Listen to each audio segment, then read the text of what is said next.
देखो ये चैप्टर हमारा है बेटा, ये जो पाठ है नीलकंठ, ठीक है। अच्छा, नीलकंठ आप लोगों ने सुना है नाम, किसी पक्षी का नाम लगता है ना। इस पाठ को आप पढ़ेंगे तो आपको लगता है कि नीलकंठ किसी पक्षी या चिड़िया का नाम है। तो सीधे इस पाठ को हम शुरू करते हैं कि इस पाठ में क्या बताया गया है, इसको हम देखते हैं एक सीधे सीधे तरीके से। तो लेखिका क्या कहती है, ध्यान से देखिएगा, एक निबंध होगा। उस दिन एक अतिथि को स्टेशन पहुंचाकर मैं लौट रही थी कि चिड़ियों और खरगोश की दुकान का ध्यान आ गया और मैंने ड्राइवर को उसी ओर चलने का आदेश दे दिया। बड़े मियाँ चिड़िया वाले की दुकान के निकट पहुंचते ही उन्होंने सड़क पर आकर ड्राइवर को रुकने का संकेत दिया। मेरे कोई प्रश्न करने के पहले ही उन्होंने कहना आरंभ किया, सलाम गुरुजी, पिछली बार आने पर आपने मोर के बच्चों के लिए पूछा था। शंकरगढ़ से एक चिड़ीमार 2 मोर के बच्चे पकड़ लाया है। एक मोर है, एक मोरनी, आप पाल लें। मोर के पंजों से दवा बनती है, सो ऐसे ही लोग खरीदने आए थे। आखिर मेरे सीने में भी तो इंसान का दिल है, मारने के लिए ऐसी मासूम चिड़ियों को कैसे दूं? टालने के लिए कह दिया गुरुजी ने मंगवाए हैं। वैसे यह कमबख्त रोजगार ही खराब है, बस पकड़ो पकड़ो, मारो मारो।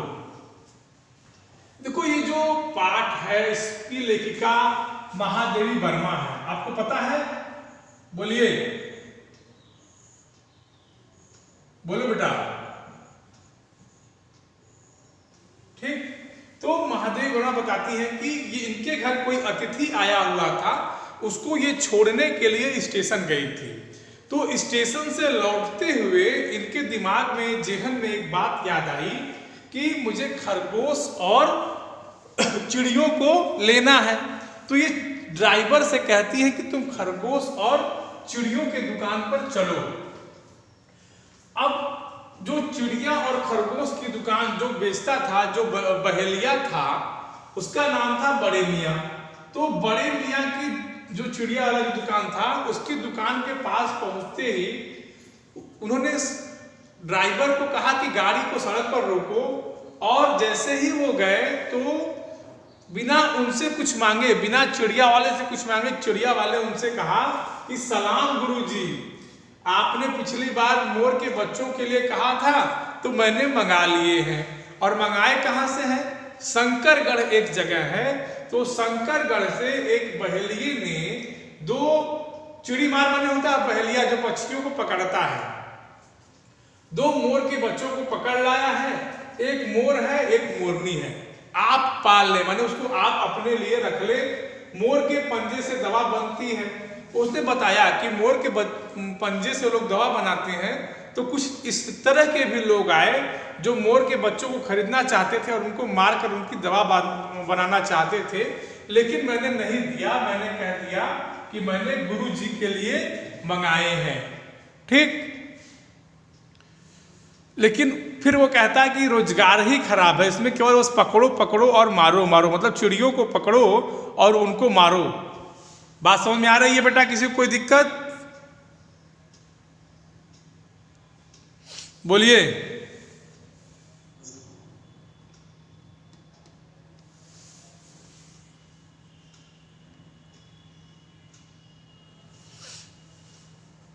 कहते हैं कि बड़े मियाँ के भाषण की तूफान मेल के लिए कोई निश्चित स्टेशन नहीं है।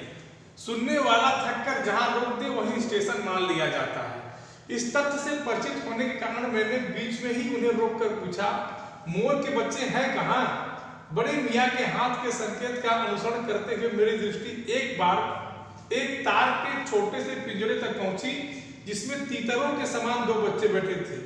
पिंजरा इतना संकीर्ण था कि पक्षी शावक जाली के गोल फ्रेम में किसी जड़े चित्र जैसे लग रहे थे। अब देखिए, लेखिका कहती है कि बड़े मियाँ कौन है? वो चिड़िया जो बेचता है। ये जो बड़े मियाँ है बेटा, ये चिड़िया बेचते हैं। तो लेखिका कहती है कि जब बड़े मियाँ का तूफान मेल भाषण, इसका मतलब होता है कि जब बड़े मियाँ जो दुकानदार था, जो चिड़िया बेचता था, वो जब बोलना शुरू करता था तो लगातार बोलता ही जाता था, और जब तक उसे कोई रोके ना तब तक वो रुकता नहीं था। तो इस बात को ध्यान में रखते हुए जो लेखिका थी वो कहती है कि मुझे ये चीज पता थी कि ये बोलेगा तो लगातार बोलता ही जाएगा, तो मैंने क्या किया कि उसको बीच में रोका और मैंने उससे पूछा कि बच्चे हैं कहाँ। तो वो कहती क्या है कि बच्चे जो हैं वो सामने एक पिंजड़ा रखा था, उस पिंजड़े में उसने बच्चे को रखा था। और क्या कहती है कि फिर तीतर के जैसे, ठीक है, तीतर जैसे होता है पक्षी, उसी तीतर के बच्चे जैसे दो बच्चे उस पिंजड़े की फ्रेम में थे। ठीक, इतना जब लेखिका ने देखा तो आगे क्या कहती है कि मेरे निरीक्षण के साथ साथ बड़े मियाँ की भाषण में चली जा रही थी। ईमान कसम गुरुजी चिड़ीमार ने मुझसे इस मोर के जोड़े के नगद 30 रुपए लिए। बारहा कहा भाई जरा सोच लो, अभी इनमें मोर की कोई खासियत भी है कि तो इतनी बड़ी कीमत मांगने चला। पर वह मुंजी क्यों सुनने लगा, आपका ख्याल करके अस्ता पछता कर देना ही पड़ा। अब आप जो मुनासिब समझे। अस्तु 30 चिड़ीमार के नाम के और 5 बड़े मियाँ के ईमान देकर जब मैंने वह छोटा पिंजरा कार में रखा, तब मानो वह जाली के चौखटे का चित्र जीवित हो गया। दोनों पक्षी शावकों के छटपटाने से लगता था मानो पिंजरा ही सजीव और उड़ने योग्य हो गया है। अब देखो, अब लेखिका को मोर खरीदना था। उसने खरीदने के लिए क्या किया, उसके पहले ही जो चिड़ीमार था, जो चिड़िया बेचने वाला था, उसने कहा कि बड़ी मुश्किल से मैंने इन्हें 30 रुपए में खरीदा है। तो बार बार उससे मैं कह रहा था कि देख लो मोर है कि नहीं देख लो, लेकिन उसने 30 रुपए में खरीदा है और मैं अब आपको बेच रहा हूं, तो 30 रुपए मेरी खरीदारी का दे दीजिए और 5 रुपए इस बड़े मियाँ के ईमान का, माने मेरे फायदे का 20 रुपया आप दे दीजिए, 5 रुपया, तो कुल मिला के 35 रुपए हो जाएंगे। और उसने उस मोर के बच्चे को जाली सहित उस लेखिका को बेच दिया। और जब लेखिका खरीद लेती है तब लिखती है कि जैसे ही मैंने उनको उठा के रखा तो मुझे तो कार में रखा तो वो जाली के चौखटे का चित्र जीवित हो गया। माने वो जाली थी, उनका जो पिंजरा था, उसका चित्र जो है लेखिका के माथे पर दिमाग में आ जाता है। और दोनों पक्षी शावक, क्योंकि शावक माने होता है छोटे बच्चे, तो पक्षियों के जो छोटे छोटे बच्चे थे वो छटपटाने लगते हैं और लगता है लेखिका को जो पिंजरा है वो खुद उड़ जाएगा इन पक्षियों के छटपटाने से।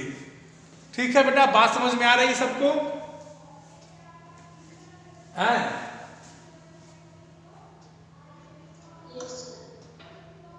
ठीक, अब देखिए आगे कहती है कि घर पहुंचने पर सब कहने लगे तीतर है, मोर कहकर ठग लिया है। कदाचित अनेक बार ठगे जाने के कारण ही ठगे जाने की बात मेरी चिढ़ जाने की दुर्बलता बन गई। अप्रसन्न होकर मैंने कहा मोर का क्या सुरखाप के पर लगे हैं, तो पक्षी ही चिढ़ा दिया जाने के कारण ही संभवतः उन दोनों पक्षियों के प्रति मेरे व्यवहार और यत्न में कुछ विशेषता आ गई। कहती है लेखिका कि जब मैंने मोर को खरीद लिया तो लोगों ने मुझसे कहा, क्या कहा कि अरे आपको तो ठग लिया, मोर की जगह आपको तीतर दे दिया। नहीं होता है, आप कुछ चीज खरीद के लाइए तो घर वाले कहते हैं अरे ये नकली है, ये कमजोर है, आपको ठग लिया या आपको महंगा दे दिया।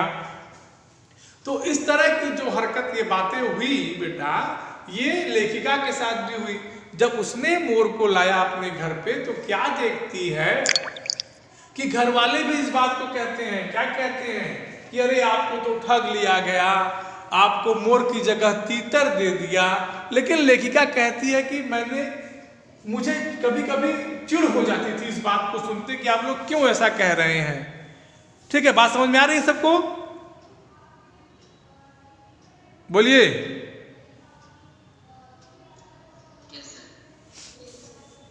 ठीक, आगे देखते हैं। कहते हैं कि लेकिन इन सब के कारण मेरे व्यवहार में जो है बदलाव आ गया। कहते हैं कि पहले अपने पढ़ने लिखने के कमरे में उनका पिंजरा रखकर उसका दरवाजा खोला, फिर 2 कटोरों में सत्तू की छोटी छोटी गोलियां और पानी रखा। वे दोनों चूहे दानी जैसे पिंजरे से निकलकर कमरे में मानो खो गए। कभी कभी मेज के नीचे घुस गए, कभी अलमारी के पीछे। अंत में इस लिखा चुकी से थक कर उन्होंने मेरी रद्दी कागजों की टोकरी को अपने नए बसेरे का गौरव प्रदान किया। अब लेखिका उन मोरों को, उन बच्चों को अपने घर लाती है और घर में उनके क्या क्रियाकलाप होते हैं कि क्या बताती है कि पिंजरा रख के उनको खाने, कटोरों में सत्तू की छोटी छोटी गोलियां, मतलब खाना दिया और पानी दिया। फिर वो खेलने लगे, लुका छिपी खेलने लगे। कभी अलमारी में घुस जाते, कभी अलमारी के पीछे घुस जाते, कभी मेज के नीचे छिप जाते।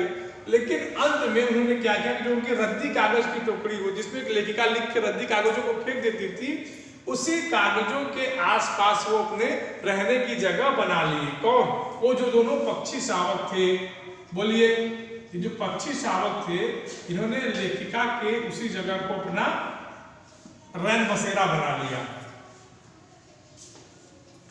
आगे देखते हैं।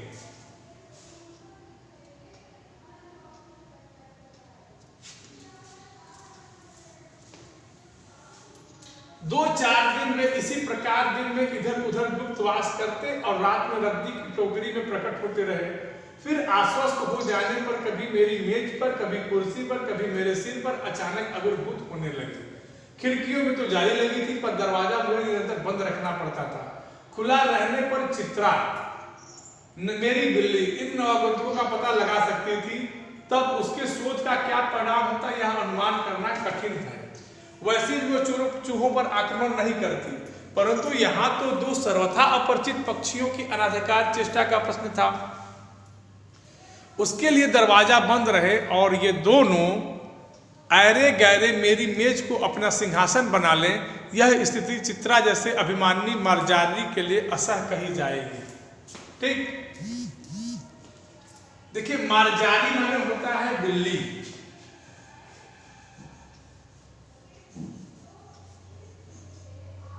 ठीक है ना। कहते हैं कि जब वो दोनों पक्षी हमारे घर में आ गए, रहने लगे, तो अब वो परिचित हो गए। परिचित माने अब उनको डर नहीं लगता था।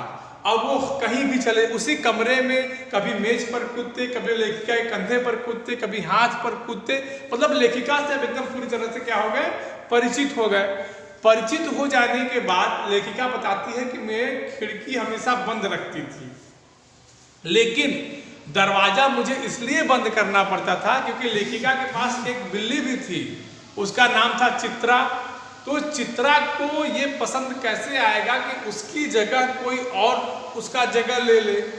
तो लेखिका आगे लिखती है कि हालांकि वह चोर को नहीं खाती थी, वह क्या करती थी कि वह चूहों को नहीं खाती थी, चोरी से कभी उनको नहीं खाती थी।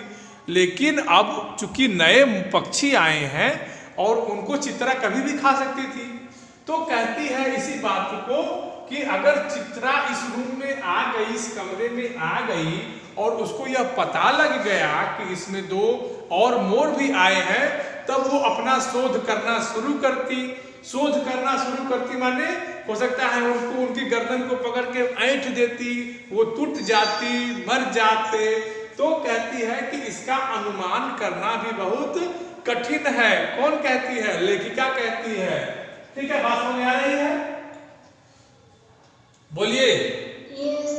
हाँ, उसको लगता है कि चूहों पर आक्रमण नहीं करती, कोई बात नहीं, लेकिन अब इन पक्षियों को देखेगी तो उसको लगेगा ना कि ये कौन आ गया जो मेरे लिए मेरा जगह छीन रहा है।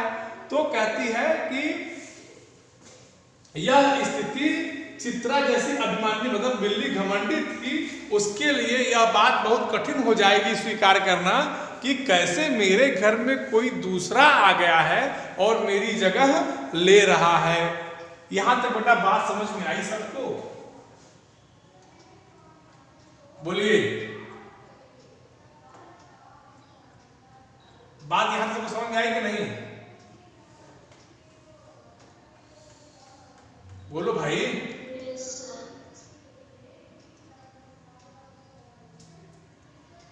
कहते हैं कि जब मेरे कमरे का कायाकल्प चिड़िया खाने के रूप में होने लगा, तब मैंने बड़ी कठिनाई से दोनों चिड़ियों को पकड़कर जाली के बड़े घर में पहुंचाया, जो मेरे जीव जंतुओं का सामान्य निवास है। अब जब एक ही कमरे में दो पक्षी रहने लगेंगे और आप उनको खाना, तो पक्षी गंदगी भी करते हैं तो वो कमरा कम और चिड़ियाघर ज़्यादा जगह लगता है। जैसे आपके किसी घर में अगर देखो कबूतर ज़्यादा आते हैं तो वही पे गंदगी करने लगते हैं, आप लोगों ने देखा होगा। तो लेके क्या कहते हैं कि जब मेरा कमरा चिड़ियाघर बनने लगा तो मैंने बड़ी कठिनाई से उनको जाली में रखा, ऊपर वाले कमरे में जो चिड़ियों के लिए मैंने बनवाया था मैंने उसमें रखा, जहां मेरे घर के जीव जंतु सामान्य रूप से निवास करते हैं। ठीक, बोलिए। इसके बाद बेटा हम अगली वाली क्लास में पढ़ेंगे, बात समझ में आ रही है? इसके बाद अगली वाली क्लास में पढ़ेंगे, जो हमारी अगली क्लास होगी उसमें इसके आगे हम लोग पढ़ेंगे। और तब तक आप लोगों को जो भी प्रॉब्लम हो आप लोग पूछ लीजिए। ठीक बेटा, बोलिए। हाँ बेटा, जो भी पूछना हो, जितना मैंने पढ़ाया है, जहां किसी को दिक्कत परेशानी लगे वो पूछ ले, बिना हिचकिचाए, बिना किसी परेशानी के। ठीक, जो भी शब्द आपको ना समझ में आए पूछिए।